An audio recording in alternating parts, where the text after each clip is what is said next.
ভাগ্যিস ওই সময় মা সামনে ছিল না, অথবা ছোট বোনটা।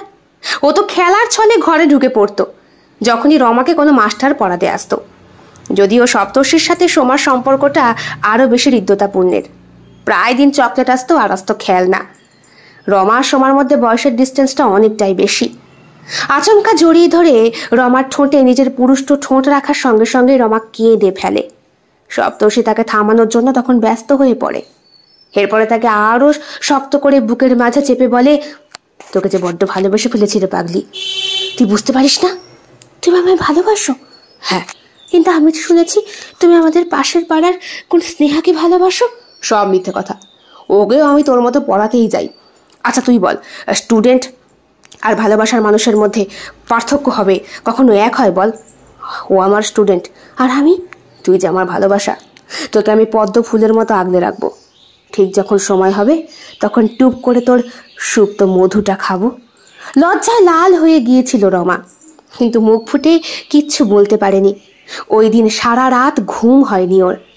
এর পরের দিনও সপ্তর্ষি এসেছিল ভালোবাসার মধু লুট করতে, কিন্তু এসেই দেখে রমার বাবা বাড়িতে। রমার বাবা পেশায় ইঞ্জিনিয়ার।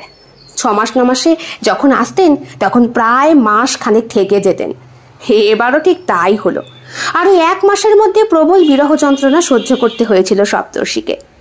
কিন্তু মাধ্যমিকের রেজাল্ট আউটের পরপরই সবকিছু কেমন যেন এলোমেলো হয়ে যায়। 2 বছরের জন্য রমাকে রমার মা বাবা এবং বোন সহ সেইখানে নিয়ে গেলেন যেখানে ওনার পোস্টিং, চেন্নাইতে।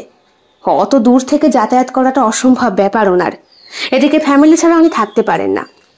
ওই সময় রমার মায়ের টিবি অসুখ ধরা পড়েছিল, তাই বাবার কাছে থেকে চিকিৎসা করানোটা ভীষণ ইম্পর্টেন্ট হয়ে পড়েছিল রমার জীবনে। তারপর রমা যখন ফিরে এলো তখন কোথায় সপ্তর্ষি? সে নাকি চাকরি পেয়ে চলে গিয়েছে কলকাতাতে, ওইখানেই থাকে। এরপরে মাঝে মধ্যে পুজোর সময় পাড়ার পুজো প্যান্ডেলে অথবা রাস্তায় চলাকালীন আচমকাই বাইক নিয়ে থেমে যেত সপ্তর্ষি। রমারও তখন বিয়ে হয়ে গিয়েছে।